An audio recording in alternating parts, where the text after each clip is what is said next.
This is the show that has a proven track record. It's a two-way street. You should be coaching for them while they play for you. This is a show that has a real approach to sports. Based on that situation, is it a possibility in my mind? Absolutely. This is a show that's not going to give you the sweet stuff. And he almost forces the hand of management. I mean, management almost has to, almost owes it to the fan base at this point. This is the award-winning show that's giving you the truth, just like they always have. What are we talking about? Where are we at in society today? Listen and learn. This is Delay of Game, the Sports Talk podcast.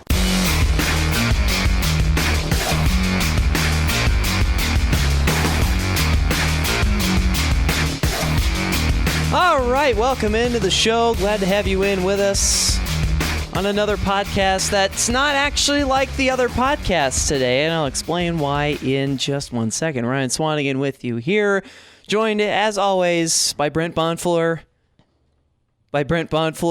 Hey. Matt Rigby.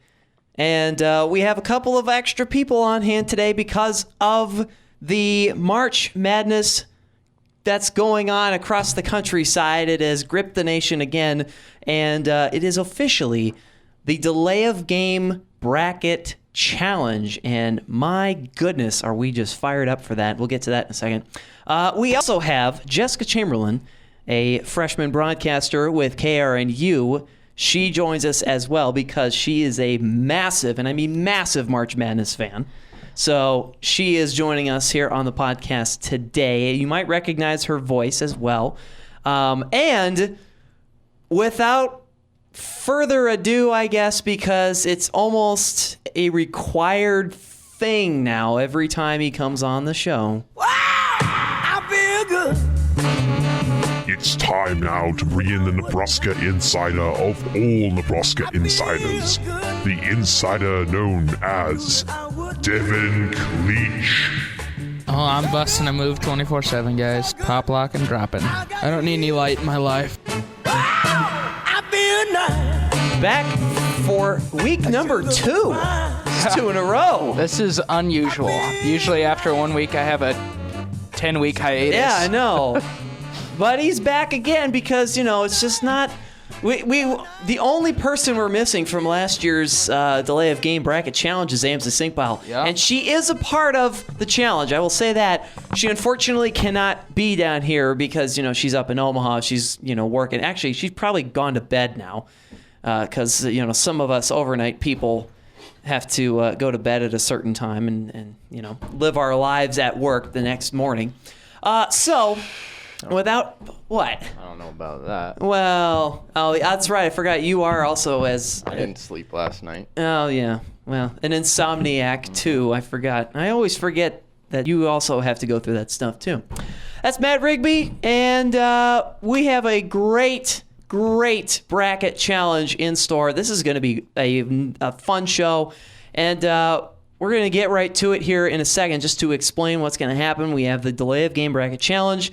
This is, we're filling out our brackets online, basically, on off of the CBS Sports website. Everybody has their own choices, I guess, for where they can go. I decided to go CBS Sports just because that's where I've done it before in the past. So we have our brackets there. We're going to fill them out, kind of, I guess, rapid fire. And then, if we have questions or comments about each region, we will have brief discussion about them. We'll start with the South and then go to the West, have the East next, and then finish with the Midwest now that the brackets are released. So I'll start off with the South region. We need some music first to get this thing going here. It's just not fully right without having this going. We had a huge intro. Remember that intro last year, Brent, that we had in Devon? Mm-hmm. We had that crazy intro. Oh, that was great. So, starting in the South region, the number 1 seed as selected by the selection committee is the Kansas Jayhawks. No surprise there. They will be taking, and somebody please correct me if I am saying the name of this college wrong. Austin, I don't know. Is it Austin P? I think it's PA. PA? Is it P or is it PA? It's just P. Austin P. Just P. Like the letter. There we go. Like the vegetable. Kansas Austin P right out of the box, I'm going with the Jayhawks of Kansas. Opposite them, this is a really good matchup, and somehow Colorado made it in again for, what is this, like the fifth year in a row or something? It's ridiculous. So initial reaction to seeing that matchup, I'm probably going to go with UConn. Maryland, South Dakota State. This is your classic 5 versus 12 right here. It's where the upsets happen. This is the 5-12 matchups are where the upsets take place. Where the money's made. Oh, yes. Oh, yes, Mr. Elko, Nevada. No, wait. Now, Jessica Chamberlain Can't hate on Nevada is over here. from Las Vegas. So, Matt, you're always talking about the bets and the deals, and, you have your insider people there and your little IFB talking to you from Vegas. Well, you might have competition from the gal who's actually from the city itself. How do you guys know that we're not just like conspiring together? Yeah, like, not just that certainly could be possible. You guys are forming a Hockey Talk podcast, so there's probably something there. All right, initial reaction. I am going to go with South Dakota State. I'm going to have, it seems right. That seems like the right upset for a 5-12 matchup. South Dakota State team to do it. That one? That's the one that seems right? Because you know why? Not because of South Dakota State, because it's Maryland. It's Maryland is screaming upset. That's what I'm seeing. All right. Opposite them, last year we had some 13-4 matchups that ended up in upsets. But man, I don't know why. I love it when California is in the tournament, and I'm going with the Golden Bears over Hawaii. 4 more to go. Arizona taking on either Vandy or Wichita State. Interestingly enough, Vandy-Wichita State is one of the play-in games. I don't see where those are listed on here, but I guess it doesn't matter. I'm going to go with Arizona. I think they'll get it done. Next up is Miami against Buffalo. This could possibly, in my mind, spell upset, but I think I'm going to go with Miami on that one. I'm very hesitant to do so. All right, here we go. Iowa Temple. Knowing the Iowa Hawkeyes resume in the NCAA tournament and how embarrassing it is, I'm going to go with Temple on that one. And then Villanova, UNC Asheville. Oh, Villanova always just does not do well in the first round every year, the last 3 years. I'm going to go with Villanova, though. I think they'll get it done this year. All right, those are my picks for the South Regional. Who wants to go next? I'll go next. All right, Brent Montford. All right, so I got... we don't need to really go back through all the matchups again. Mm-hmm. Just suffice to say they got Kansas and UConn. Okay. Maryland and Cal. Arizona, Miami, Iowa, and Nova. Okay. Fair enough. Devon Kleich, I'm looking at you. Yeah. I saw you. I'm looking at you. Well, first of all, Kansas will win that game, but I think that's actually one of the tougher 1-16 matchups that there will be, besides maybe North Carolina, Florida Gulf Coast. If Florida Gulf Coast wins. Dunk City back in the tournament. You can't count them out because they did it to a 2 seed 2 years ago. So I'm gonna say UConn on that game as well over Colorado. Now that 5-12 matchup that we're talking about, that's where the upsets happen, of course. But South Dakota State hadn't played a lot of competition all year. Maryland's just too good. The size with Diamond Stone, I'm taking Maryland. Cal's definitely going to beat Hawaii. This next matchup, the 6-11 matchup, which is also that playing game with Vandy and Wichita State, I think that whoever wins that playing game actually beats Arizona. So I'll take either one, Wichita State or Vanderbilt. Really? Wins that game. Okay. Because Arizona's not as good as they have been in the past, so that's an easy pick for me. Miami, they're one of the contenders to win the tournament all year. They played really well, so I'm taking Miami. This next matchup, Iowa and Temple. Temple's played in that conference was pretty good. The American Conference was pretty good this year. Yes. I'm actually going to take Temple over Yeah, Iowa kid. in that matchup. There you go. And then Villanova easy. Yeah, enough. I want to get to one of the Nevada people that are with us, and I'm going to start with Jessica Chamberlain here. All right. Well, I'm obviously picking Kansas over Austin Peay, but I definitely agree with Devon over there. I think that's going to be one of the tougher 116 matchups for sure. UConn over Colorado, that one I think is pretty easy. They had a great last game and got the momentum on their side going that way. The Maryland, I think Maryland wins that game just with Trimble and their size in the paint. I think they'll have that one easy. Cal, and then I think the 6-11 matchup, that's the one that's got me a little bit kind of back and forth. I think ultimately I will go with Arizona, but I think that Wichita is going to beat Vanderbilt, and I think it'll be a really good game. But I think Arizona ultimately wins that one. And then I'm going Miami, and then Temple. I think with just Iowa's, their past and tournament play, I think Temple is going to be able to get that one, and then Villanova. And the thing about that, though, too, because Iowa last year was in a play-in game, I believe, against Tennessee. Mm-hmm. And did Tennessee win that game? I thought they... Or did Iowa? Yeah, because Iowa had it and they blew it. Yeah. And because Iowa kind of did the same thing, except for I think last year was a little bit worse. They really dropped off at the back end of the season. This year they started off really well, and then it kind of tapered off. It wasn't bad. It wasn't as bad as last year. It wasn't as bad, but I think that it's going to be the same thing as last year, and that's why I think Temple was the good choice there. Iowa and Villanova have this problem of getting knocked out in the first round. And knowing how good Villanova is, yes, they lost to Seton Hall, but I can't see Villanova losing to UNC Asheville. No. Matt Rigby, I'm very curious to see what your picks are.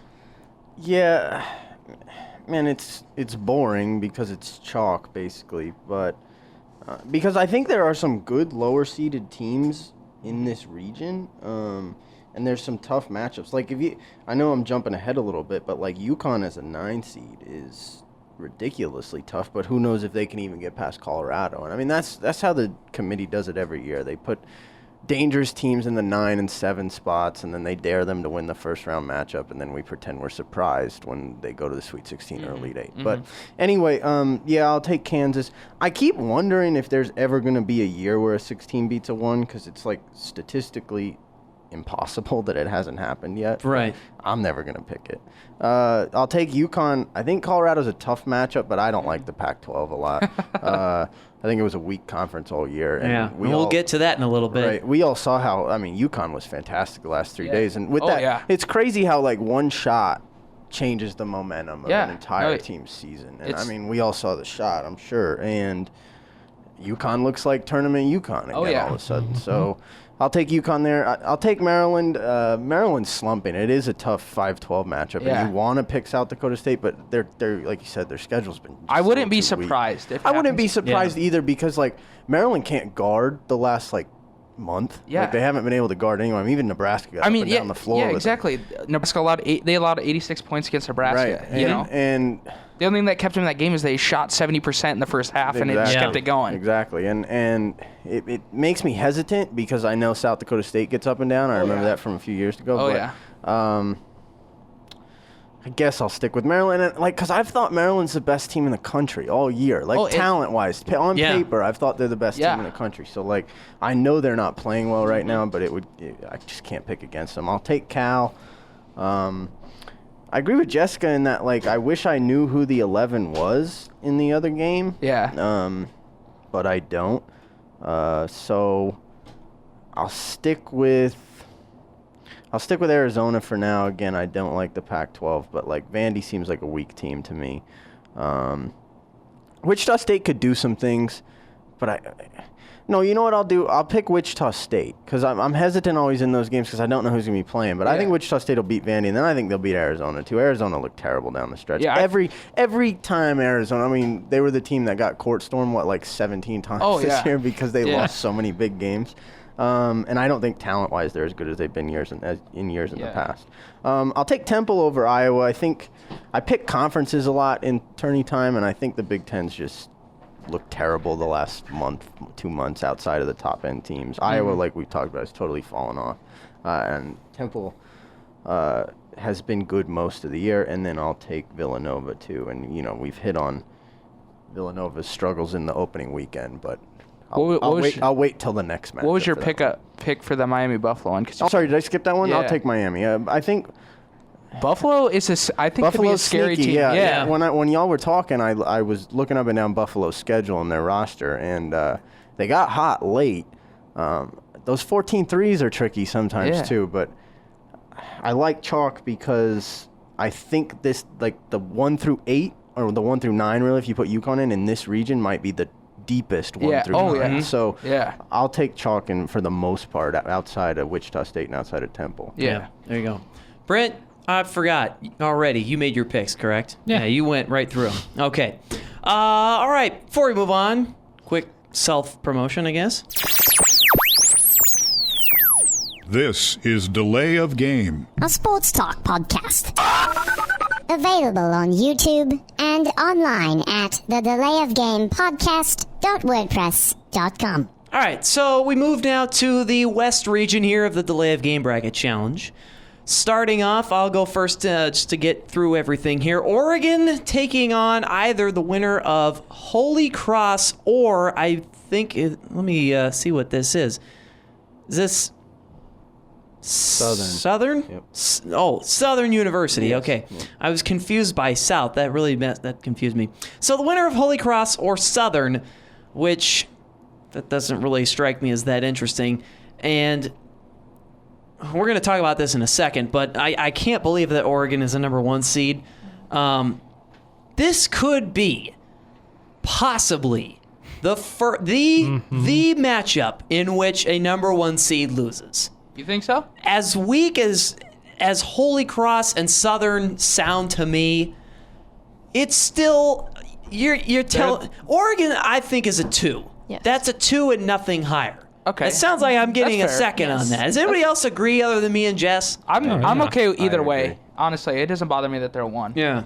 I just think that Michigan State should have been a 1. Yeah, Michigan State for sure. Yeah. Should have had that. So the fact that Oregon is the number 1, that's your weakest link. I think that is the weakest number 1, and that's where if you're going to have an upset of a number 1 seed, it's going to come in that one right there. You think it's going to come from the 2 worst teams in the tournament, though? Honestly, Yeah, see, that's what I was struggling with. that's they're the thing rated. that I'm They're rated thinking as about. 67 and 68. Yeah. Actually, Holy Cross, who has a terrible record, is actually ranked ahead of them. Yeah. 14 and 19. But that's the thing, though, is crazier things can happen. And we see that. Pick it. Put your money on that. I'm not going to do it, though. I am not going to do it. But I will just say, who cares? If Move there on. is an upset that were to happen of a number 1 seed, it is going to be in the West Regional with Oregon. I'm still going to have Oregon going ahead because of the fact that, yes, as I said, you have the weakest number 1, but you also have the 2 weakest teams in a play-in game, so we don't know which one is going to advance. Either one of them probably naturally should get trounced by Oregon. All right, Skip Bayless, just make the pick, all right? I already did. Look, they could pull the massive biggest upset in history, but I'm still going to pick the team. But they could do it. Hey, so Ryan. listen to this, okay?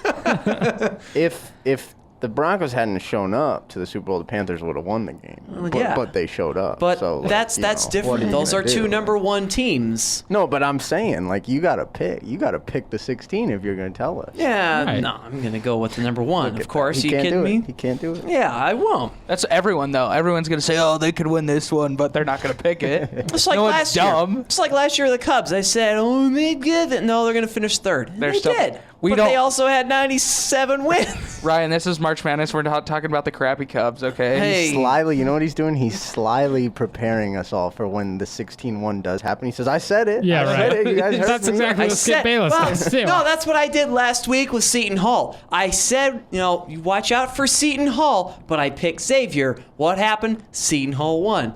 So you watch. It's going to be another week of me saying something, and then I go with something else, and it's going to happen. Seton Hall and Villanova are completely different than That's Oregon true. and the worst team in the The tournament. two worst. Yeah, That's either way. That's play-in stuff. Okay, on the other side of the 1 versus 16, St. Joe's and Cincinnati. This actually, It's a good game. this is a Good game, sneaky, yeah. really good game. And I think I'm. Well, Man. listen, I think it's going to be Cincy, but I'm going to go with St. Joe's. Oh, stop it. Now, this is totally different here, Mr. Bonfleur. Yeah, that's what you should just keep doing. Anyway, I'm going to go...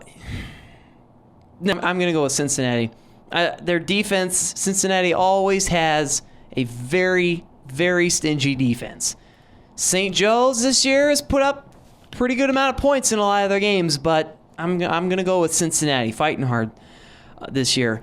Baylor and Yale, a classic 5 versus 12 matchup. You know, the upsets just waiting to happen at the 5 against 12. It's not going to happen here because it's an Ivy League school. Nothing against the Ivy League. They're a lot smarter than the rest of us. But I'm going to go with Baylor. I can't see Baylor just losing that one to Yale. Duke, the 4 against UNC Wilmington, the 13. Going with Duke. I can't see them falling flat on their face. It's just not with the momentum that they have going right now, going forward. Texas and Northern Iowa. This is a good one. This is a really, really good matchup. And UNI has had a very good year as far as upsetting the major conference teams. Didn't they beat like North Carolina, three of the top four beat, teams at one point? Who did they? Oh, they beat North Carolina. They beat Kansas. They beat Kansas. I don't look it know. up here really quick. Something. They did some amazing things this year, and I'm gonna go with Northern Iowa. I'm gonna go with Northern Iowa over Texas. Texas A&M and Green Bay on the other side of that matchup. I'm gonna go with A&M. They played so hard against Kentucky and ultimately lost, but I'm going with Texas A&M beating Green Bay. Oregon State and VCU. This is surprising to see either one of these two teams in there. Specifically VCU. Oh gosh. See, this is where you got to look at the percentages and all this and look at these numbers. I'm going to go with Oregon State. Yeah, I'm going to go with Oregon State. I just don't trust VCU. It's not the Shaka Smart VCU teams anymore. It's whoever the head coach at VCU is now. Says the guy who just picked against the Shaka Smart Texas team. That's right. Yes. A lot of momentum down there at Texas, but I mean, come on. UNI, it's their year to continue the upsets, especially in the tournament. At least I feel that way. Speaking of UNI, they beat North Carolina and they beat Iowa State. They're both. I think they were both ranked number top 1. 5. Yeah. Yeah. That's awesome. I thought there was more. Was there more than that? I thought No. there was one, but it doesn't look like everyone else I saw on their schedule doesn't look like anyone that would have been in the top 5. Yeah. So. All right. Fair enough. Oklahoma and Cal State Bakersfield. Oh, they don't like it when people say that. I forgot. It's Bakersfield. It's Bakersfield or it's CSUB. Yeah. Yeah, I remember that from a broadcast. Well, Cal State Bakersfield. Yeah, Cal State Bakersfield, you're going to lose to Oklahoma, and that's what I got for the West Regional. Brent Bonfleur, you're up. Got Oregon beating whichever one of those two teams. It's not going to happen there. St. Joe's and Cincy. This one's tough, but I'm going to go St. Joe's winning that one. Baylor and Yale. This is the 5-12. Oh! I'm going to go with Yale. Wow. This is my one crazy pick in the whole thing. Otherwise, it's pretty conservative. But I'm going to go with Yale to beat Baylor just because I don't have them moving on after the first round anyway. So I think they might as well go out in the first round. And then I got Duke.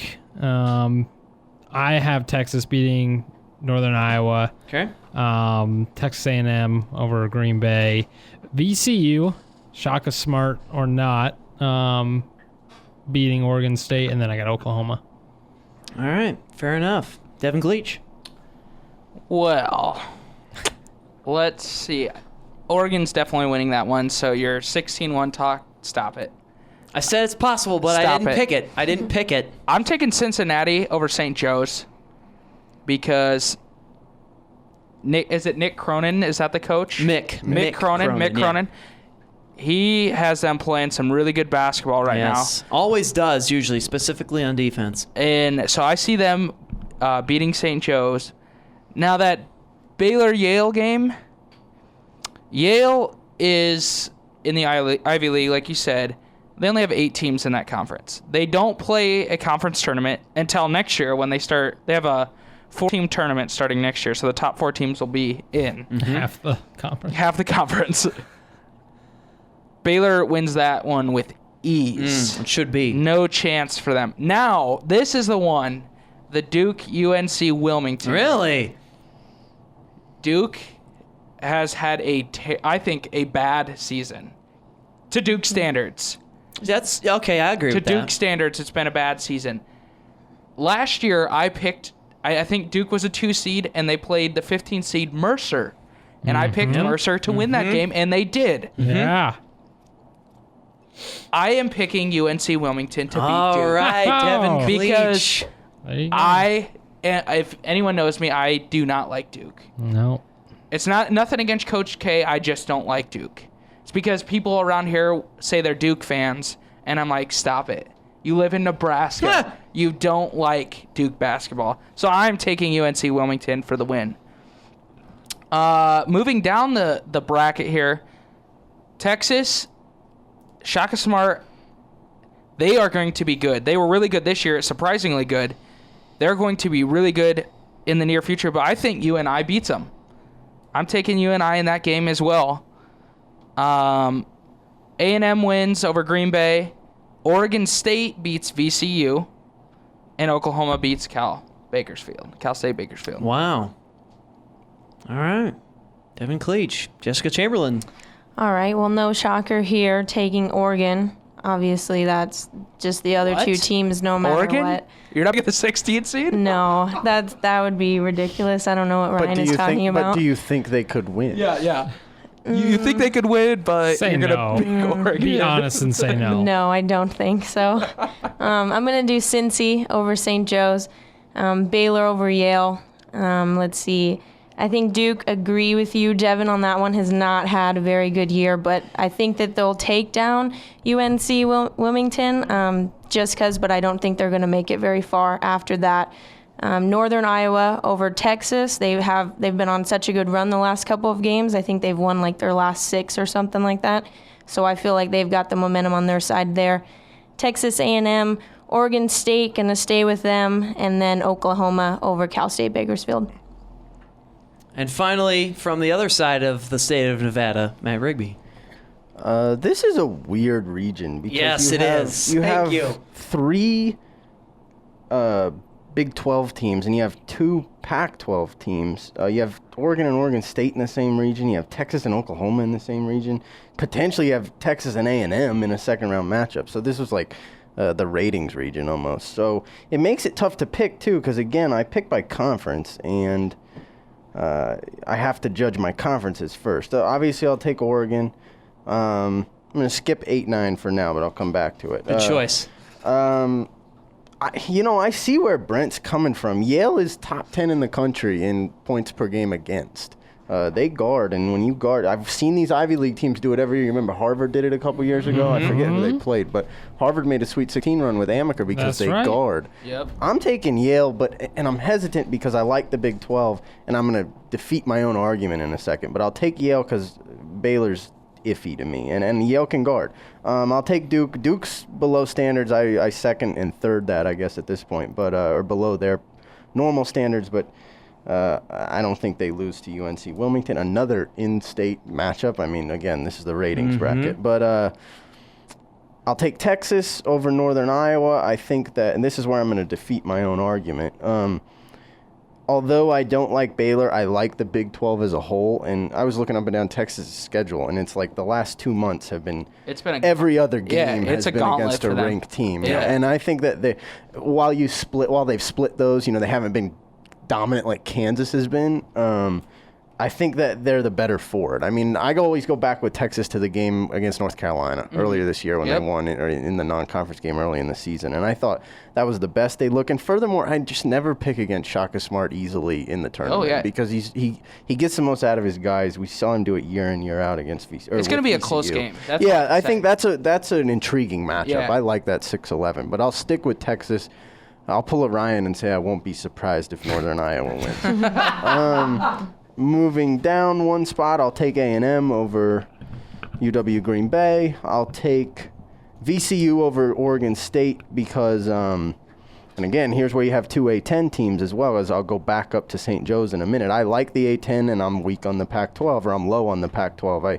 I looked at Oregon State's schedule 5 minutes ago when you guys were talking. They haven't beaten anybody. I mean, like, they made it through the Pac-12 respectively, but what is the Pac-12? I mean, I'm still trying to figure that out. Yeah, I agree. And and how they got a 7 seed out of all places, that's baffling. It's even more strange. You could put, and I'm sure we're going to get to this in a little bit, but a South Carolina team that did not make the tournament at all. At a 10 spot or at a 7 spot. That should have been your 7 is South Carolina, not Oregon State. And it's funny because Oregon State, I think like a week ago, was like on the bubble. Right. And now they're a 7 seed? I don't know. It's weird. I don't know how that happened. It is strange. The whole Pac-12 selection process, or the committee's selection process regarding the Pac-12, was strange to me to say. You're making me regret picking Oregon State, but I'm going to keep with it. It's too late now. I'll take Oklahoma in the 2-15 matchup over what is it, C-Bus? CSUB.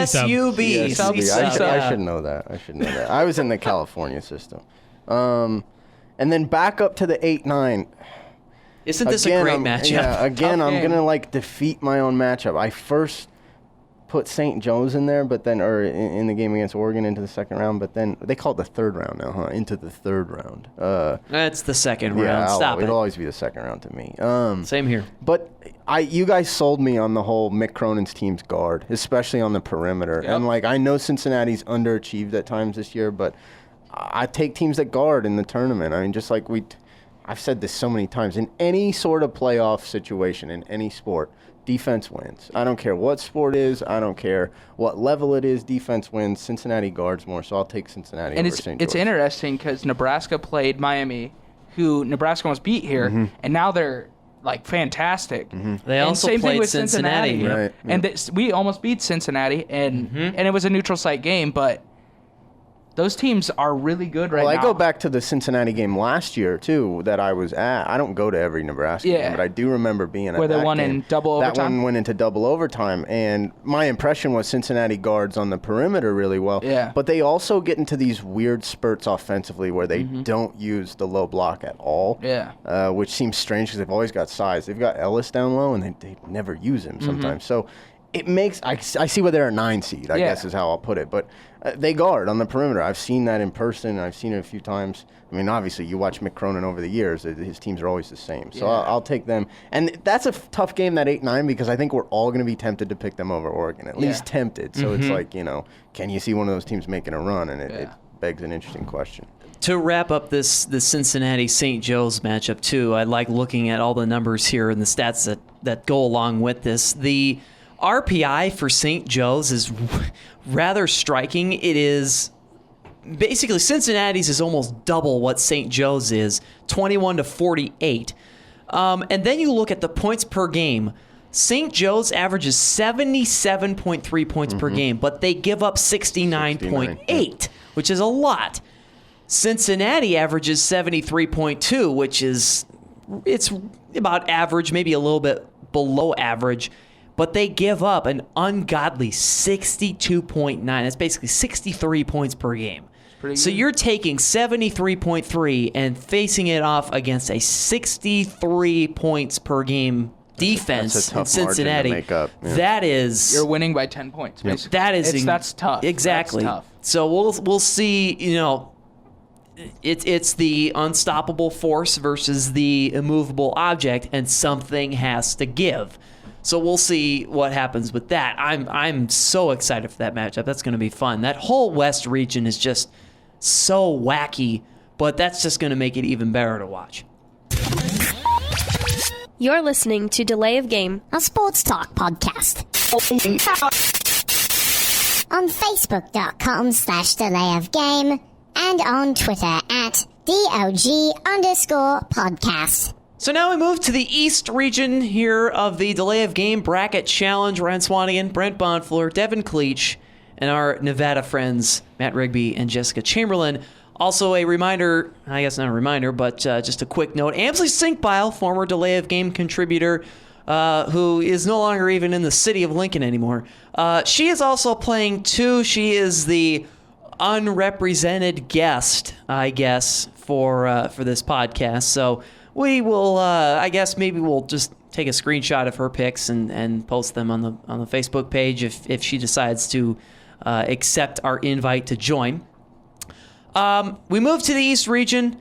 I have kind of not really glanced at this that much, so I'm just going off the cuff here with my picks. So we start off with the top of the East region, North Carolina taking on the winner of Florida Gulf Coast and Farley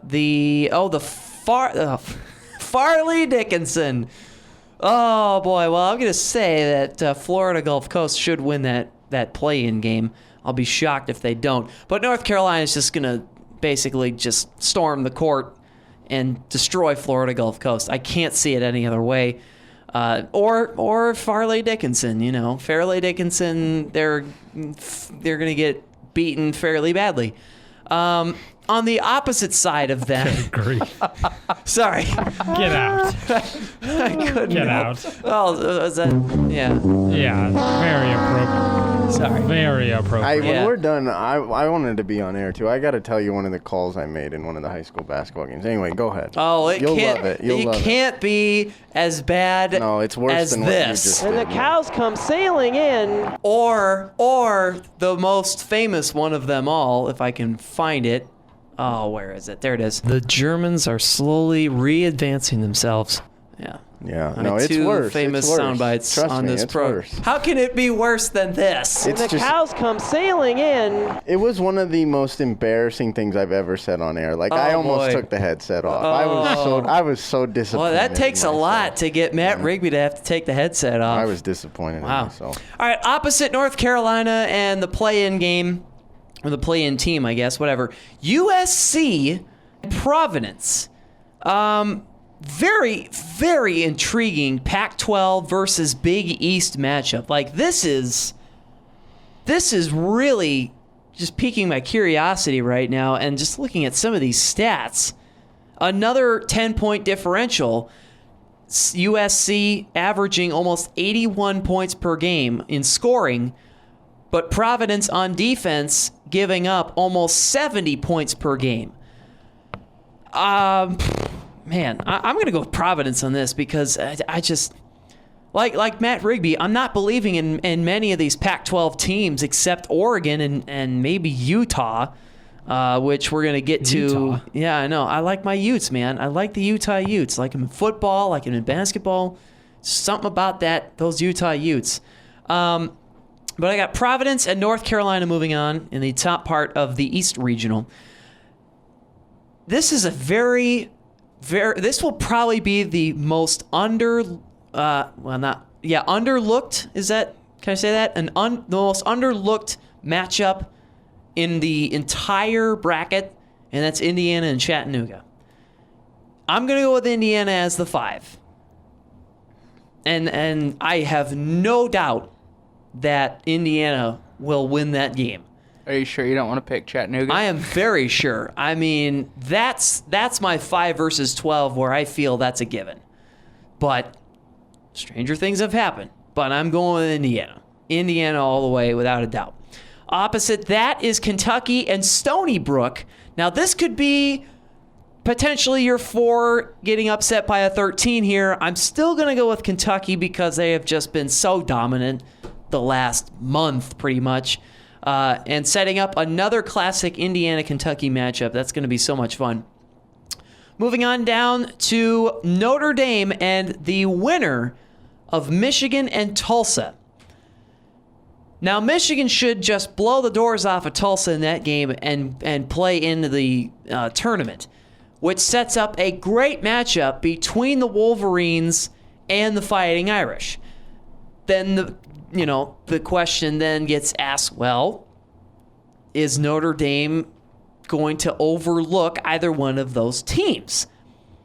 And is Michigan going to continue, more importantly, its momentum that it just incredibly picked up in the Big Ten tournament? I don't think so. I think this should be... It's going to be a good game. I think this will be a good game, but I'm going to go with Notre Dame getting the win over Michigan, who will beat Tulsa. Be a nice little story for the Wolverines having to play in, which I still can't believe they had to do that, but I digress. Opposite that is West Virginia and SF Austin, who... Didn't SF Austin upset somebody last year as a 12? Yes. I forget who, but I do too. I can't sit, but Northern Iowa? Northern Iowa? Was it might have been. It might have been. I think that sounds right. But they did win. I know they won their first round game last year. I'm gonna go with West Virginia though. I don't know why you wouldn't go with West Virginia. It's just West Virginia is so good, and they have the parts to put in a run for certainly the Sweet 16, if not beyond that. Continuing on, two more here in the East Regional, Wisconsin and Pitt. Another good matchup. The East Regional is just filled with these good matchups. I'm going to go with the Badgers. Even though Nebraska knocked off Wisconsin in the tournament, stopped their momentum, I guess, the run that they were on, that they've been on for the past 2 months. Going to go with the Badgers over Pitt, though Jamie Dixon knows how to rally the troops at Pitt. And he knows how to win some basketball games. So wouldn't be surprised if the fighting Jamie Dixons there in Pittsburgh get it done over Wisconsin. Could see that happen. And finally, Xavier and Weber State, or Weber State, whichever one it is. It's Weber, yeah. Weber State. I always think it's Weber, and it's like, these no. Midwesterners. You guys got to go to the West Coast sometime. Sorry. I did have, funny quick story, I did have somebody on the summer baseball team that I announced for who thought Pepperdine was on the East Coast. And I almost died. You can't win them all. I was like, okay, you need to go do a quick Google reference right there, buddy, because you're totally... He thought it was next to the salt, the Pepperdine and the salt. Exactly. Yeah, exactly. Oh, yeah. So, but anyways, getting back to Xavier and Weber State. Xavier all the way. Should be Xavier. Love Xavier right now. They're getting it done. All right, Brent Bonfuller. Well, since you took like 15 minutes, I'm going to make this quick. UNC, Providence over USC. I don't even think that's too close. Providence is my makeup pick for not taking Cincinnati on the other side. Okay. Because it's kind of a similar setup there. Providence plays pretty good defense. Sneaky good team. Indiana beating Chattanooga, UNK over Stony Brook. I've picked against Notre Dame in the past, and I got burned. So I'm going to go with especially Notre last year. Dame. Yeah. And then... Hey, I'm curious, though, Brent. Who do you have them playing? You have them playing Michigan, right? Notre Dame in that play-in scenario? If you had to pick who's one. the other team? It would be Tulsa. Tulsa. Yeah, Michigan. Okay. And then, actually, I think this next one's pretty tough. West Virginia, yes, they're really very good. I went back and forth. I've actually changed this during the course of this of the 15 minutes so that far. I talked. Yeah, I went back and forth. I actually had SF Austin winning, but I just don't think I can do it. I think I got to go with West Virginia. Then I've got Wisconsin, even though I'm not a huge fan of the Badgers this year. I think they'll win their first game. And then Xavier, and that one's pretty easy. Yeah. Interesting numbers with SF Austin and West Virginia. They're both averaging 80 points per game. Mm-hmm. And West Virginia's giving up about 67. SF Austin giving up about 64. 63, yeah, 63, 64. Yeah. So they are very... very interestingly close. And SF Austin went undefeated in conference play during the regular season, which I also thought was very interesting. 27-5 5 non-conference losses, perfect in conference. Could be that 14 seed upset there. Devon Kleich. Pretty simple here. North Carolina beating whoever they play. Probably Florida Gulf Coast. Providence beats USC because USC, like we've been talking about, Pac-12 is a weak conference, and they finished in the middle of the pack at 9-9 in that conference. So I'm taking Providence over USC. Indiana beats Chattanooga. Kentucky over Stony Brook. This one's a tough one because I think Michigan wins that game. But I don't think it's as bad as you guys think. I think Tulsa plays them close. But Notre Dame ends up beating them a couple days later to move into the third round, actually the second round. I'm going to take West Virginia over Stephen F. Austin, but it's going to be close, extremely close, I think. Maybe like a buzzer beater to win it or layup just with a couple seconds left. Wisconsin beats Pitt, and Xavier beats which state? Is it Weber? Weber State.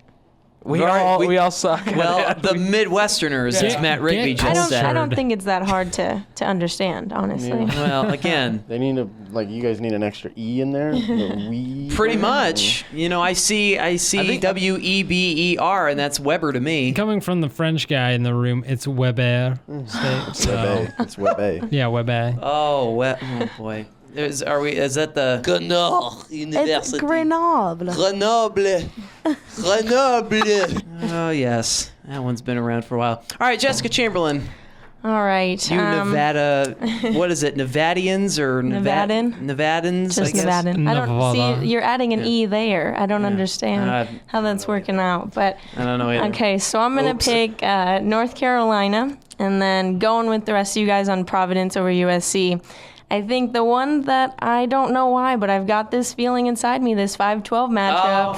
I think I'm gonna go with Chattanooga. Actually, oh my gosh. I don't know. I feel it. I feel like it's right. So we're gonna go there. Kind of gone back and forth on it, but yeah, sticking with that.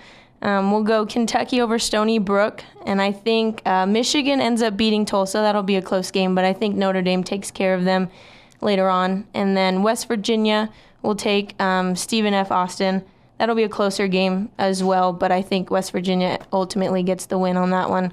And then Wisconsin over Pitt and Xavier over Weber State. It's not Xavier. It's Xavier. Sorry about that. See, if you're going to get me for the Weber State comment, I'm going to get you for the Xavier stuff. So, Mr. Matt Rigby, who originally pointed out Midwesterners stink at pronouncing Weber State.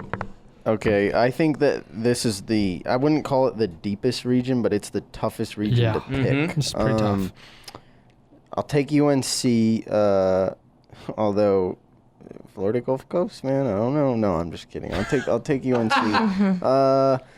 Providence USC is like the dumbest game in the whole tournament because it's the battle of the underachievers. Providence has been so terrible in conference play. They basically backed into the tournament. Yeah. USC was really good at the beginning of the year in non-conference, and then they couldn't beat the terrible teams in their own Pac-12. So with that one, I'll take Providence because I think they have better individual players. But I don't think that game even matters. But Indiana over Chattanooga. Chattanooga's beaten nobody this year, so I don't know if I like that 12-5. But not to disparage, because not to disparage, but you're completely wrong. Because what I'm about to do is I'm going to pick Stony Brook over Kentucky. No way! No. First of all, shout out to Long Island, Stony Brook, first tournament appearance ever. There you go. Beyond that, and again, I'll use the same themes. Stony Brook, 12th in the country in points per game against, and they don't get up and down as much. But if you can guard, I mean, and it's tough to pick against Kentucky in the tournament because they're Kentucky, but they're always young teams. I mean, you can always feasibly see them Kentucky losing. Bowing out, because they're experienced. Now they've hit their stride a little bit. I mean, they just went through a tough SEC tournament. They look good today. They didn't look like they're going to wither, but you got to pick one upset in every tournament. So I'll take Stony Brook over Kentucky. I think Michigan beats Tulsa. I agree with Devon. I think that game's closer than I think some of us would like to believe as people who've watched Michigan all year. But beyond that, I think Notre Dame is terrible. Notre Dame, if you look up and down their ACC schedule, I know that they're like highly thought of, highly regarded because they have a lot of size down low. And kind of last year, too, when they made the big run in the tournament. Right. And, I mean, like, Mike Bray's been around forever. I mean, they know how to win. But, like, I looked at their ACC schedule. They basically won the games that they should have won and lost every other game that, pitted them against. They beat Duke once. They lost to Miami. They lost to Illinois. They lost another Big Ten game since they're going to be playing a Big Ten game if it's Michigan. They lost to Indiana. So I don't think Notre Dame is really that good. So I think Michigan beats Notre Dame. I think, well, like you were saying, though, too, that the Notre Dame's more big guys. And you look at Michigan, and I think it's more a perimeter guards. game. Yeah, and that's where I went really back and forth on that matchup because it's very contrasting styles. And as good as Michigan or as John Beilein teams typically are on the perimeter, they haven't been great from downtown this year. Now, we've all seen them because we watch Big Ten basketball more than anything else. When they heat up, they're tough to beat, but they haven't consistently been good from downtown. I think if they had Karis LeVert, then that would be a difference maker for them. I'm still taking them. Now, I'm not going to make a deep run, but I think Notre Dame's garbage, and that's why I'm going to take Michigan. I'm taking West Virginia over Stephen F. Austin. I've talked about West Virginia's zone on some of the their full court press on some of the DOG regular podcasts we've done, and I've been in love with that defense all year, so I think they can make a deep run. Played a really, really good game against Kansas. Yes, and they're tough on whoever they play. It's so tough when you don't play a full court press, suffocating full court press all year, and then have to play it all of a sudden in March. Man, Wisconsin-Pitt is tough. Oh, yeah. I'll take Wisconsin. I think Pitt's been a little overrated all year, and then I've got Xavier over Weber State. Oh, that's good. Facebook.com/delayofgame. Twitter.com/DOG_podcast. The Delay of Game podcast.wordpress.com. You'll be able to find this on our website. We're giving up actually another big week in sports to do this. I was very tempted to do a rant with Matt Rigby about the glorious comments that Goose Gossage issued to ESPN earlier this week, but I guess that will be for another time. We finally move on to the Midwest bracket, the Midwest regional, I should say, the last section of the bracket. Not West Virginia, Virginia itself, the actual state of Virginia, taking on Hampton. This is the 1 versus 16. Wahoo Nation, gotta go with Virginia, and it's also a 116. I don't know why. A very kind of lopsided. I don't know why you would speculate that an 18 would be a 1. Yeah, lopsided 116 at that. So Virginia there at the 1, taking on Hampton. They'll get the win there. Texas Tech and Butler. Wow, what a very weird sounding game, but also so intriguing with Tubby Smith and the guys there at Texas Tech taking on the former home to the great Brad Stevens. But man, I gotta go with Butler. I don't know how I could go with Texas Tech because going with Butler. They've been very good for the majority of the season, though once they got into conference play, kind of went down. But still, overall, I'm going with Butler. Here is the 5-12, the last 5-12 of the 4. It's Purdue and a little school called Little Rock. I've already picked 1-12 to upset the 5. I'm going with another one. I could have predicted this. You picked the weirdest game. I'm sorry. You're never right. Seriously. No, have you seen Arkansas Little Rock's record? I think that's what you're about to hit on, Ryan. But we've lost 4 games all year. 29-4, 17-3 in the Sun Belt Conference. Now, if you pay attention to March Madness every single year, and I'm kind of referring to you, Jessica Chamberlain, because I know you do for sure, because we have talked about it to an extremely large extent.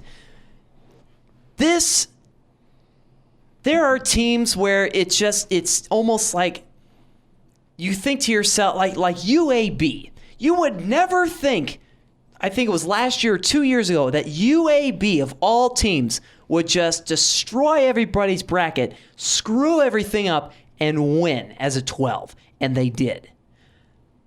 But it's like you have to be in tune with those teams that just almost scream upset. Little Rock, to me, screams upset. Now, Purdue has had an unbelievable run. Today's game against Michigan State in the Big Ten Championship game, that was awesome. Purdue is doing so well.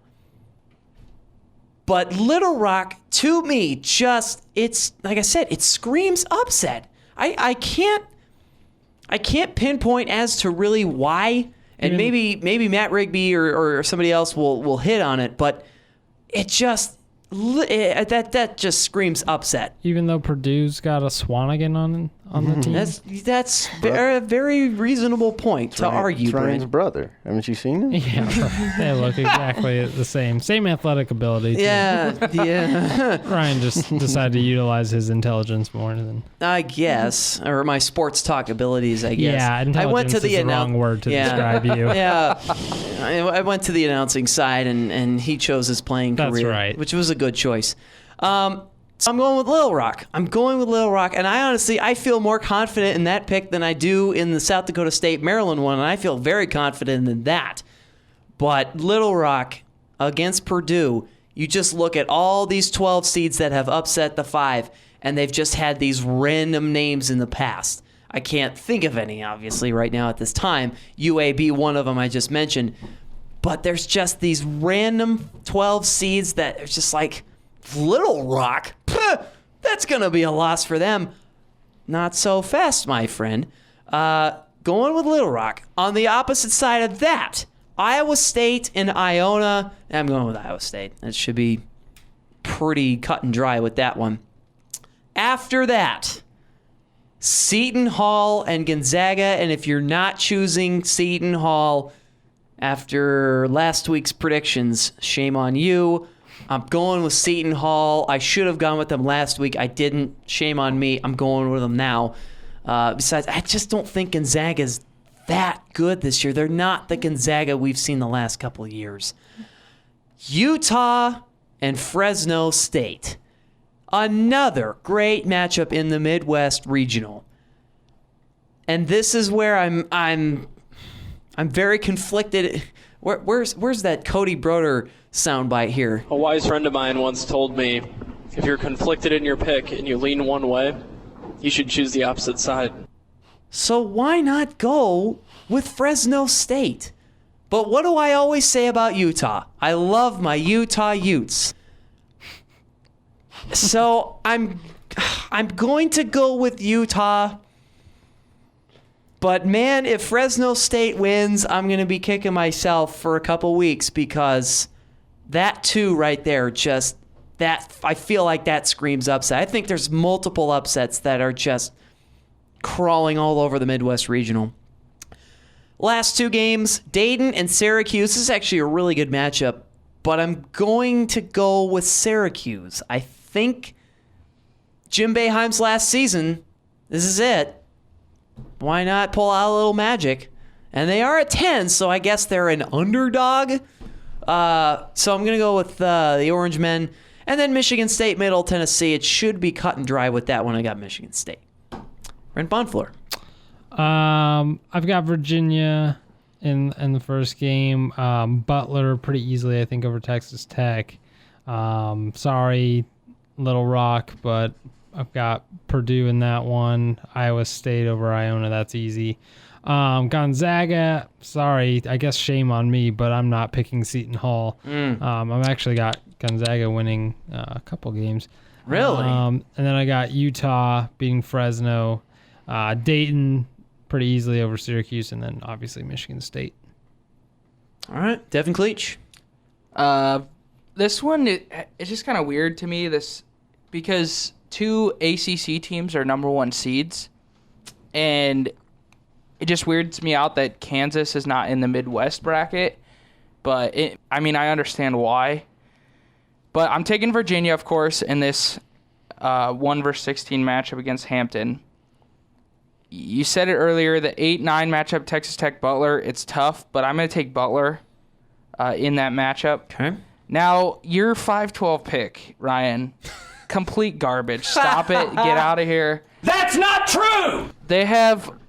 I looked at their roster, Arkansas Little Rock's roster. They have 2 people averaging over 10 points a game. Neither of those are their big men. They have 1 big man that plays like 15 minutes a game, and he averages like 7 points. And we all know about Purdue's big men. And we the big all men know about are them. the difference in that game. That's what I'm Yes. getting at. 3 7-foot guys, Isaac Haas, Caleb Swanigan, and AJ Hammonds. Those 3 are going to dominate. It's no contest. Purdue wins that game. Iowa State, of course, over Iona. Don't do it. See, and I don't want to. I don't want to. Say it. Don't do it. But I really like... They're the Pirates, aren't they? Yes. Seton Hall, the Pirates. Yes. I really like Seton Hall, especially after that win. Hell yeah. I'm going to take Seton Hall. I don't want to do him because he's picking up, though. And a baby, But Devon. I'm taking Seton Hall over Gonzaga. Yeah! Very close matchup between the 2. I think Jakob Poeltl in Utah destroy Fresno State. No chance. Oh, I think that's a lot closer than you think. Dayton beats Syracuse. Really? I love the Flyers. They always contest in a tournament. I loved it when they upset at Ohio State 2 years ago. That was great. I'm taking Dayton in that game, and then, of course, Middle Tennessee. No, I'm just kidding. Michigan State. Michigan State. What are you doing? You kidding me? Oh, goodness. All right. We saved Nevada for last because Nevada knows what's up. We start with Jessica Chamberlain. From Las Vegas itself, if I may add. So I'm going to take Virginia in that 1-16 matchup. Then I think Butler over Texas Tech. I think they're just a stronger overall team in general. Purdue, I think, beats Little Rock. I think Little Rock will make it a little bit interesting. But no, Purdue finishes them off. Iowa State over Iona. I like Seton Hall. I think they're a team that a lot of people overlook, so I think that they'll make it a little bit further than expected. So Seton Hall over Gonzaga, Utah over Fresno State. The Dayton-Syracuse one, that's been an interesting one. I've literally been looking at it just for this entire time that you guys have been talking. I haven't quite figured out what I want to do yet, but I think I'm going to end up going with Dayton. I think they're playing really good right now, and I think that they'll be able to win that game. And then Michigan State, of course. And finally, not from Vegas, but it's still good enough because he has insiders in Vegas. Matt Rigby. Okay, I think this is, and I've been, because you guys let me go last, I've had more time to look, and I think pundits aren't necessarily agreeing with me, but I think this is the toughest region, top to bottom. Yeah, I agree. And it's exemplified in that I have almost all chalk advancing. I have Virginia over Hampton. Texas Tech Butler is just another waste of time game to me. All these 8-9 games are just teams that are totally underachieving. Texas Tech has a terrible record in a tough conference, but like you got to beat somebody at a certain point. And there was a stretch where it looked like they weren't even going to get in. I think they had lost like 7 out of 8 in early to mid-February. They turn it around I think they won games against Iowa State and Oklahoma and Baylor in like 3 consecutive, but then they looked terrible again in the Big 12 tournament. I mean, they lost to TCU. So I don't think Texas Tech is great. I don't think Butler's great because they had a good non-conference schedule or ledger, but then they were terrible in conference. Ryan, you hit on that. They were 10-8 in Big Ten play, and they're in the tournament, or Big East play, sorry. So it was a toss-up. I think Butler's a little better offensively, and that was really the only differing point I could find on the two. So I'll take Butler over Texas Tech.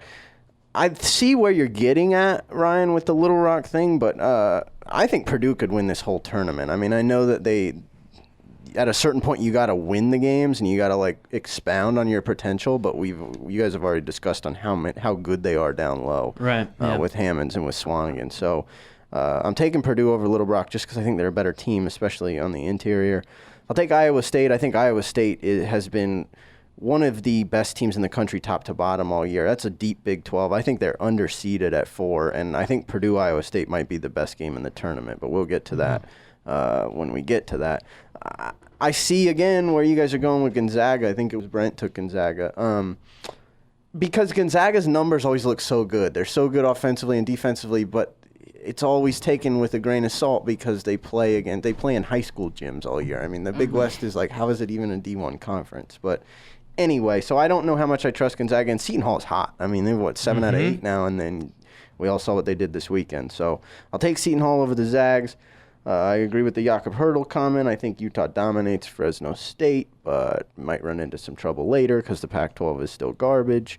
I don't think Syracuse has been good all year. I know there's this whole Boeheim storyline, like Boeheim was gone in the beginning. We're gonna seek vengeance for whatever happened. He shouldn't have been suspended. And yada, if yada, Syracuse yada. and Michigan State win, it's another Tom Izzo versus Jim Boeheim matchup. And I mean, I'm looking up and down this bracket, and I think the reason it took 2 hours to release it is because the committee just sat there for 2 hours and said what would be the most intriguing first, second, and third round matchups. It's kind of a joke almost, but I'm going to rain on their parade, and I'm going to say that Syracuse doesn't even win.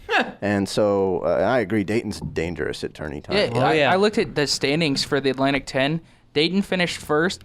St. Bonaventure, who didn't even make the tournament, finished second. Right. VCU was third, and then St. Joe's, who plays Cincinnati, is fourth. I mean, don't mess with the A-10 either. Yeah. They've put 5-6 teams in the tournament sometimes, and they Yeah. always make deep runs. Dayton was Sweet 16 team or Elite 8 team 2 years ago. Yeah. I mean, it was one of the two. So Dayton's no joke. I think they beat Syracuse, and then I got Sparty over MTSU. Wonderful. All right, so we're going to skip ahead now and make our final 4 teams, and then we will predict a national champion. Gosh. Yeah. This is tough. Yeah, I know. I've already got everything set for mine, so I will go first. Yeah. We'll do the final 4. We'll go around and get everybody's final 4, and then we'll go around and get everybody's national champion once we finish the final 4. So, delay of game bracket challenge, by the way, here on the Delay of Game podcast. I've got Kansas and Texas A&M on one side of the final 4. On the other side, I have North Carolina and I have Virginia. That's my final 4 matchup. Brent Bonfler. It was tough between I had Kansas and Maryland battling it out. Me too. And I'm going with Maryland. Wow. I know that was maybe one of the hardest ones, but I don't know. It just didn't feel right picking Kansas. They just don't have that it factor that they've had before. So I have Maryland beating Miami to get in there. And then so I got Maryland going up against Oklahoma. And then on the other side, the other one that was tough for me was I think Kentucky can either lose in the first game or win the entire tournament. I don't know quite how to read that Kentucky team. So that was tough to go between UNC and Kentucky, but I got UNC, and then actually I think this the Midwest is the easiest for me to predict. I got Michigan State going all the way through. So Final 4, Maryland and Oklahoma, UNC, Michigan State. And then are we picking our... We'll get to the national. Okay, we'll so get the don't do that national yet. champion later. Okay. By the way, I want to say too, for the record, that I have Oregon losing to Cincinnati in the second round. Likewise. And then I have a very interesting Cincinnati-Baylor matchup in which I think Baylor will win. So, in a lot of confliction going on in that West region, but that's, as you said, Matt. That's the ratings regional, or no? What did you say earlier? The ratings regional. Yeah. I mean, think about it. In the West, I have potentially, as I haven't picked the game yet, I haven't decided, but you could potentially have Texas playing A&M in the second round and then Oklahoma in the third round. I mean, what is this, like the Texas rivalry? Yeah, reunion, it's the Red River Regional, pretty much. Right, basically. I mean, it's ridiculous. I don't know. Devon Kleich, Final 4. I don't even know if I'm for sure on this, but this is what I'm gonna say. I have it in the South Regional. The matchup to go to the Final 4 is Kansas-Miami. And I'm taking Kansas in that matchup. Over in the East, I actually have my matchup is North Carolina, West Virginia. Yeah, same here. Yep. And I think North Carolina is just too good. Yeah. West Virginia plays extremely well. They have good defense. Like you said, the full court press is something that most teams can't even handle. But I think North Carolina squeaks it out, makes the Final Four. Down in the West Regional. Now this one was tough. Just because Really? for me, in a sense, it was tough because is Cincinnati gonna beat Oregon? Are they not? After that, Baylor. I have Baylor playing UNMC Williamson because I have Duke losing. I have Baylor making it to the Elite Eight after defeating Cincinnati because I think Cincinnati beats Oregon. And it comes down to Oklahoma and Baylor, a Big 12 matchup in the Elite Eight. I think, because I think they beat Texas A&M. They somehow, Buddy, is it Buddy Hield? Buddy Hield. Yeah. He got gypped in the. I mean, he didn't get gypped. It was a correct call, but that half court shot didn't count because felt like he got robbed. Yeah, he got robbed, and I think Oklahoma makes it to the Final Four. Yeah. Really? I really like that Oklahoma yeah. team. Yeah, they've been at a point in this season they were really good, and then they kind of struggled at a stretch where they lost. They're streaky. A few games. I think they're streaky. I think they catch fire in the tournament. Well, I agree, but I think they make it. I think they beat Baylor. Well, I have Texas A&M beating Oklahoma. You think so? Because I think Oklahoma's going to have a nice run. They're going to beat Cal State Bakersfield, and they're going to, just whomp on Oregon State, and then they're going to get to Texas A&M, and I just feel like Oklahoma is just going to run out of gas against A&M.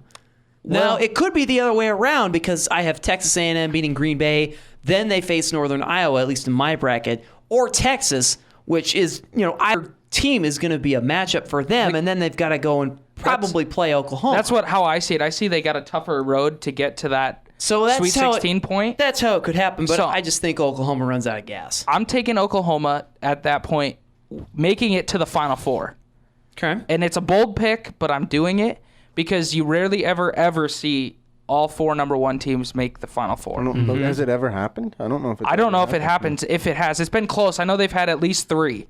Right. They had three last year. Yeah. But I don't know if it's ever been four. So I have Oklahoma making in there and the 1 seed Oregon not. Oklahoma's a 2, Yeah, that's what I'm saying. Okay. The 1 seed Oklahoma or Oregon makes it. That's what I meant. Or doesn't make it. Now in that Midwest regional, I think it's even tougher because you get a matchup with Purdue and Iowa State, and whoever wins that plays Virginia. I still think Virginia wins that game no matter who's playing there because I like Malcolm Brogdon.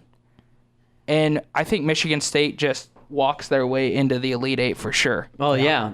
And I think so, too. Michigan State, I think, is too good. At the beginning of the season, I thought they could win the whole thing. So I have Michigan State in there. So my Final Four is Kansas, Oklahoma, North Carolina, Michigan State. Right on. Jessica Chamberlain. All right, going to keep this one a little bit shorter. So I have my Final Four is going to be Maryland, Kansas, and then Michigan State, UNC. I think, and I think ultimately Maryland and Kansas are in the same bracket. Oh, they're same side. Oh yeah. See, I don't have this pulled up on my phone right here, so I'm trying to battle this out right now because I was not filling this out properly. Let's see here. So of Kansas and Maryland, you have Kansas and Maryland in the Elite Eight? Yeah. Okay. I think that's what I wrote down instead. They can't be in the Elite Eight because they. Oh, that's right. Match up in the Sweet 16. Sweet 16. That's what it would be. So it's. Should we come back to you? Yeah. Okay. We'll come back to Jessica. Matt Rigby, I'll be as long-winded as you need. How about that? There you go. Okay. Start in the South. I agree with Brent.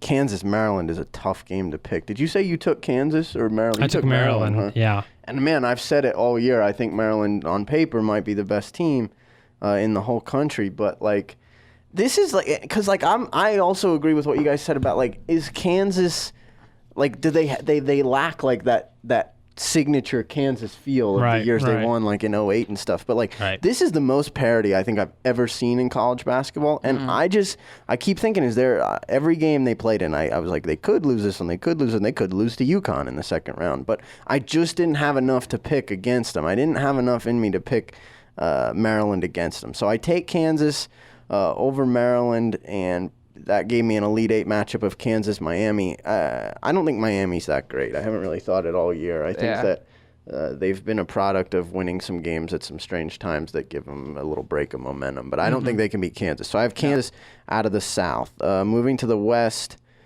it's really the this is a weird region. It's the Big 12 in the bottom half of it for whatever reason.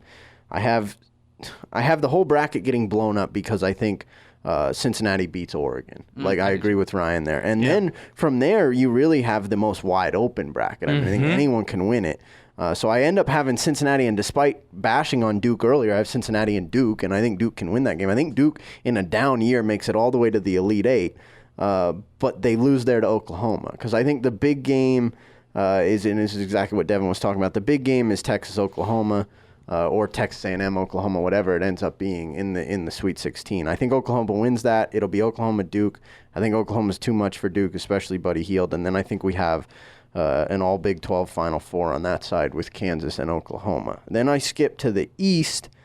The East, I think, gets blown up by West Virginia, and I hit on this earlier. I think West Virginia's full-court press is just daunting. I think West Virginia has been one of the best teams in the Big 12 all year.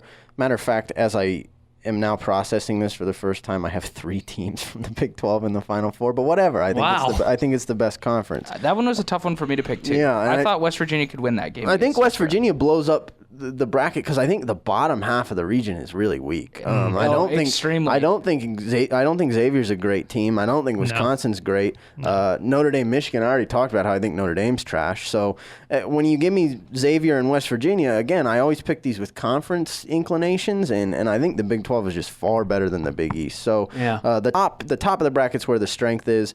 North Carolina will get by Indiana, but I think West Virginia is a little too much for North Carolina. That could be where my Final Four pick gets derailed because I could see North Carolina winning it, but as of now, I've got West Virginia coming out of the East.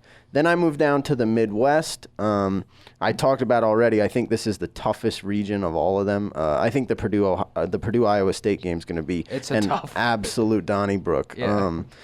I'll take Purdue with their size down low, and then I actually took Purdue to beat Virginia, but that could be another game that's just ridiculous. I mean, we've seen how well Virginia plays defense, but can they deal with that size? I mean, I'm totally intrigued with this whole region, especially the upper half. When I had to pick it, I went with Purdue because I just love their size. I love the potential they have. In the bottom half of the region, I had Seton Hall over Utah because I don't think the Pac-12 is that good. Then you give me Seton Hall, Michigan State. Denzel Valentine, to me, is clearly the best player in the country, so I think Michigan State beats Seton Hall. Giving me an Elite Eight rematch of what we saw in the Big Ten title game today of Purdue and Michigan State, and really it'll be a rubber match for those two teams because each of them have beaten each other once this year, and it's been really, really close both times they've played. It's tough to pick it. But, I mean, I've been riding this Purdue size the whole way, so I'll take Purdue. So I think the right side of the bracket gets blown up. You get West Virginia and Purdue in the Final Four. The left side is a little more traditional with chalk, and you get Kansas and Oklahoma. That's really good. I like that. All right, Jessica Chamberlain's got it. What do you got? Yeah, sorry about that. Okay, so I think I'm going to stick with my Kansas in that first spot over there, but I think they actually take on Duke. I think Duke makes it. I have them playing Oklahoma, and I think for some reason, I don't know, I'm feeling Duke is going to be able to win that one over the Sooners there. And so then on the other side, I'll do North Carolina and Michigan State. All right. Very, very good matchup there. All right. National champions. We make the predictions there. This is where it gets really tough. I have the Kansas Jayhawks defeating Texas A&M to play North Carolina, who will defeat Virginia. I'm sorry, those of you who are Virginia friends of mine who know I'd like to cheer for Virginia. Virginia? Yeah, exactly. Going with North Carolina, they're just too strong, but I think Kansas is the most complete and dangerous team in this whole field. I've got the Jayhawks winning another national championship. Brent Bonfleur. All right, so my Final Four again: Maryland and Oklahoma, UNC and Michigan State. The Maryland-Oklahoma game is tough, not nearly as tough as the Kansas-Maryland game, which I have Maryland winning. So I'm going to go with Maryland. Since I picked them over Kansas, I'm going to put them in the national championship. And then North Carolina and Michigan State. And I think Izzo and Valentine get it done. I think Michigan State will take on Maryland, and I've got Michigan State winning. All Big Ten final. Mm-hmm. Wow. I know, which is weird, but I think the Big Ten's the best sports conference in the country, in all sports overall. If you paid attention to baseball, you would think otherwise. Yeah, true. No, I said sports. Oh, wow. Okay. But he also... Hold on. Brent also watches Big Ten. That means you watch Big Ten football weekly for entertainment, and I don't believe that anybody does that. Big Ten football puts me to sleep every Saturday, man. Anyway, I digress. Brent's bashing baseball, man. It's unacceptable. Yeah, I know it is. Why do you think I just get so fried every time he does it? I put up with it, and yet he's still here. Here we are. Brent, I'm just going to say this. It's not okay for you to bash baseball, but if you want to do Cubs baseball, I'm okay with that. Well, the Cubs, obviously. Stop it. Anyone would bash them. Oh, my. All right, let's move on, Devin. Okay, you're up, doctor. Mr. Basher. This grief. This matchup, Kansas-Oklahoma, is a tough one for me. Because did Oklahoma... Lost twice. I looked it up because we twice? have the same matchup, both by 4 points. Yes. I think Oklahoma wins this game. I really do. I think because the way I look at it is who had the tougher road to get there, and who's going to be spent by the time they get to the Final Four. Yes. And I think Kansas had the tougher road, and Oklahoma beats them. And then North Carolina, Michigan State. I really, really like Michigan State. I've liked them all year long. They had a bad stretch there for a while, but they have caught fire since. North Carolina just beat Virginia, and I really like that Virginia team. I really, really did. And last year I had them winning the whole thing. I'm saying Michigan State beats North Carolina. Okay. And I don't know if I consider it a shocker or not, but I'm taking Michigan State, Oklahoma in the finals. And Michigan's... This one's tough. I'm going to say Michigan State wins it. I'm going to say Izzo gets another national championship. All right. That's very good. Jessica Chamberlain. All right. Well, so I have Kansas playing Duke, and I think Kansas takes care of them to go to the championship game. The UNC-Michigan State game is going to be a good one, but I think Michigan State is going to pull out in front. And then so I'll have Kansas playing Michigan State, and I think Kansas is going to get another national championship this year. All right. Fair enough. Matt Rigby. Devin, who'd you pick in the national championship game? You took the right side of the bracket. You took Michigan State. Oklahoma and Michigan State were my And then two. you took Sparty to win it? Yep. Okay. Devin and I had the same matchup on the left side with Kansas, Oklahoma. And again, that's the third time they've met this year. And Kansas won both those games by 4. I think it's so tough to beat a team 3 times in a year. Yeah. And so I agree with you. I think that's where Kansas runs into a roadblock. I like Oklahoma to make the national championship game from the left side of the bracket. My right side in its entirety completely differs from the rest of you guys because I had it getting blown up by perennial underachievers, which is something I just realized. I have West Virginia, Purdue. Both of those teams... you wait for them every year to be good. Like good, they're always good. You wait for them to take the next step, and they never do at tournament time. Yet here I have them both sitting in the Final Four, and I had to pick one. So I went with West Virginia. I think that because I have them beating North Carolina, I think that's enough to kind of, this is a dumb reason, but I think it's enough to kind of propel them forward into the national championship game, giving me an all Big 12 national championship to contrast Brent's all Big 10. Oklahoma, West Virginia will be my national championship matchup. and by the slightest of margins, I like Oklahoma to win it all. Nice. I like Buddy Hield. I think he's good. I mean, him and Valentine are two best players in the country to me, and I think players, especially guards, can win you this whole tournament if they get hot. I mean, we saw Kemba Walker do it a few years ago. We've seen it happen before. That's why I think Buddy Hield and Valentine matching up in the national. Yeah, you've got him in the game. Yeah, which I'd be if I had Michigan State over Purdue, I'd go ahead and put Michigan State. Yeah. We'd have the same national championship matchup because I think, and you're gonna have in your matchup, you'd have the two best players in the country. I think, which is always intriguing. This is the funny thing with that West Regional and going back to that, and you keep mentioning Oklahoma getting through that. That is such a grinder of a matchup to go through. If you have Oklahoma getting through that amazes me because with the logic that you guys have, you have Oklahoma getting through. They have to, easy matchup against Cal State Bakersfield. Then they have Oregon State VCU. It gets a little bit tougher. Then they get either Texas A&M or Texas or potentially Northern Iowa. Then it gets tougher after that because you could have either Duke, you could have Baylor, you could have Cincinnati. Maybe if Dana Altman in Oregon can really put it together and make a run, you've got them for a matchup. And then you have to go up against, your options of maybe Villanova or Maryland or Kansas, which it's just like, challenging game after challenging game and just getting a lot of wind knocked out of you. And yet, I think, Matt, you just predicted you think Oklahoma can get to the national championship game, which is just, and that to me is amazing considering if you think about the matchups that Oklahoma could go through. That's something else to me right there.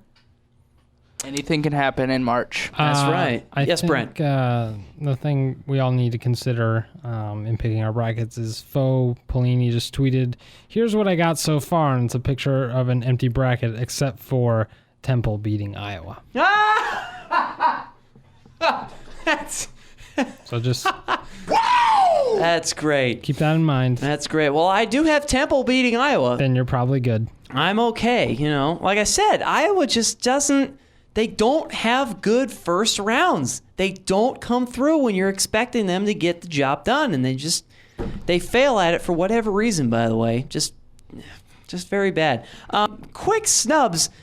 I think we can all agree South Carolina not making this tournament is extremely disappointing.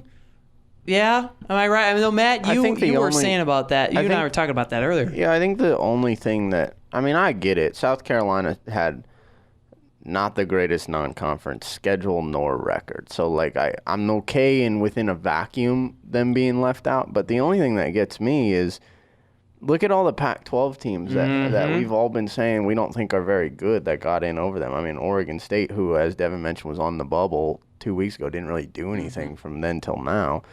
They got in. USC got in despite being middle-of-the-road Pac-12 team. So Colorado. Don't forget about Colorado. Yeah, I forgot somehow got in there at an forgot 8. that they got in as well. I always forget to associate them with the Pac-12. So yeah. I think that was my gripe, was that South Carolina didn't get in over some of those Pac-12 teams. Yeah. Jess, what do you got? I think my only thing that I'm a little bit more disappointed about, I think, is that Michigan State was ranked 2 instead of 1. Yeah. I think they definitely deserved that number 1 seed, so I was quite shocked to see that on my bracket here when they came up as 2, because I think they had a great year, and I think they're going to have a great tournament and everything, but I just can't believe they didn't get that 1. Well, not only were they 2, but for me, I've said this already, they're 2 in the toughest region. And they're 2 in a region so tough to me that they can't even get to the Final Four. And they could get there, but, look at this gauntlet that you talked about, the gauntlet, Ryan, that Oklahoma would have. This is what I've got for Michigan State. Dayton, Seton Hall, Purdue. And then I have them losing. And let's say it's not Purdue. Let's say it's Virginia. Let's say it's Iowa State. No matter what, they've got to win a tough game, at least in the Elite Eight. So, not only were they 2, but, again, they were 2 in, you could have put them anywhere. So and I also think, too, if you're somebody who takes rankings a lot more seriously than most of us do, Oregon never even really came within 5 spots of Michigan State this year as far as the rankings go.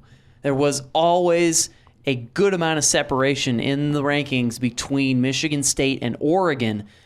And the fact that you put Oregon up there as a 1 just because you felt like, well, maybe we just need a different conference because, there's so many Big Ten teams. Well, the committee talks every year about location too, and how they try to match teams to location. Yeah, so but you've got Oregon in the West and Michigan State in the Midwest. But I agree with you. I think that's wrong. I don't think that location matters as much as who you're playing. You've got to give the teams that really the Associated Press and that the coaches vote for as number 1. You've got to respect that and give them that number 1 because they're playing like a top 5 team. And you put top 5 teams in the country as those number 1 seeds. There's 5. You got to nail it down to 4 or narrow it down to 4, excuse me. So Oregon's not even within the top 5. So I don't know how you put them in front of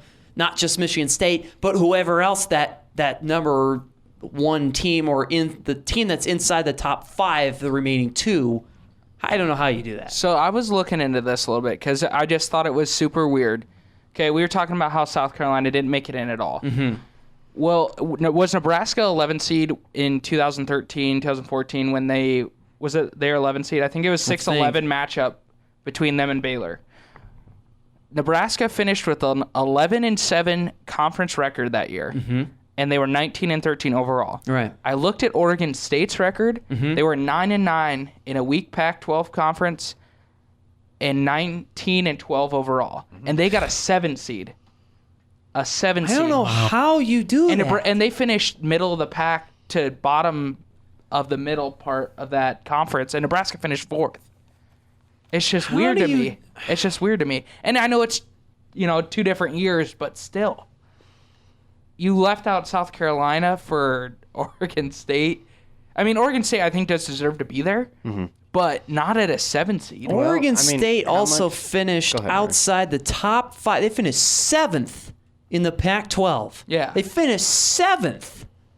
I don't know. I just wanted to make that comparison to see what it was like. That's a good one. That's a very good comparison. I don't know. And Nebraska was what? 4th in the league. 4th in the Big Ten? 4th in the league, And they got an 11, and now Oregon State's a 7 with a 500 conference record, finishing 7th.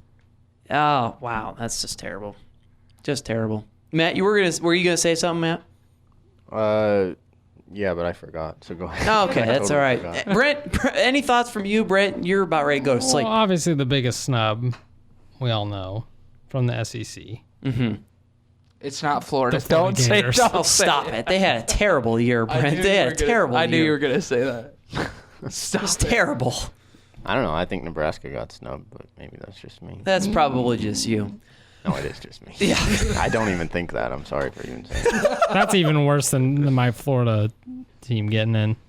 Oh, Hey, Ryan, I was going to ask you this, too. Yes, sir. We made that bet last week about Nebraska going through the Big Ten tournament, winning it all. Were you a little scared there for a little while? I wasn't scared. I was surprised that basically and of course I sleep through all these games because I work at night. I was just surprised that, to me, when I looked at the final score, it looked like Nebraska just breezed by Wisconsin. I mean, it didn't look like a close game. The final score did not look like a close game. No. It looked like Nebraska just breezed by. Just, played Wisconsin like, nothing going on. I mean, it wasn't even like, it wasn't as close of a game as the upset back in March of 2014, 2 years ago. This was 71-59. That caught me off guard. And even the final score of the Maryland game, too, caught me off guard. Yeah, and when I didn't get to watch that game, but I saw the score, and I was like, I'm like, wow, it looked really close. 93-86 or something? 97-86. And I was like, wow, that's pretty close. That's impressive. But the game, honestly, when I watched some highlights and stuff, it didn't really look all that close. Yeah. Yeah, Nebraska was down like 20, and they fought their way back, but which was nice. It's nice to see Nebraska do that, and hopefully something can change for next year. But I still think I think it's they need a center. I think it's that 5 position that is really holding them back. They need a center. You have seen everybody at Nebraska saw this year, and we're going to talk about this next week on a guest work podcast with Michael Dixon and Doug Lowry. You saw in the Purdue game, Nebraska's lacking of a true 5. And you give Nebraska a 5. They have 1 through 4 nailed down.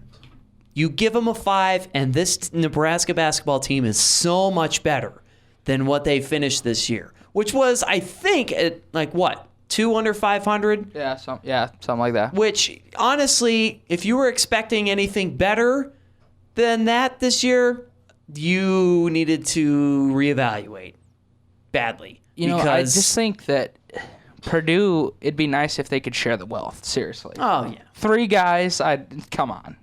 Give us one of them. Hey, give a lot of credit to Matt Payne. I know we have one guy out on the horizon he planned on a trip to Pitt and Nebraska. Those are the only 2 places, but he's been starting to get more looks from Ole Miss and LSU and a couple other schools. Right. So we'll see how that changes, but he said after the basketball season he was going to take a visit to Nebraska. There you go. So Tim Miles, better get him. Need a center. Gotta have a center. That's going to do it for the Delay of Game Bracket Challenge podcast. What a great show. This was great. Not bad, too. Let's give a huge props to Jessica Chamberlain. First time on a podcast. You nailed it. Well done. Thanks for having me on, guys. Absolutely. Hey, if it makes you feel better, South Carolina's a 1 seed in the NIT. Well, that's the NIT. It doesn't make me feel better. What's St. Bonaventure? Are they They're a number 1 seed. I was going to say they better be a number 1 seed. Exactly. That's going to do it for the podcast. We will see you next week. We'll probably have a show in which we find out how bad our brackets were after the opening round and how trash they are. So be sure to watch for that. We're also going to have a guest work podcast next week as well. It's going to be a fun week on Sunday, a week from now, with those podcasts. So be sure to tune in for that. Facebook.com/delayofgame and the delayofgamepodcast.wordpress.com at DOG_podcast on Twitter. We'll see you next week.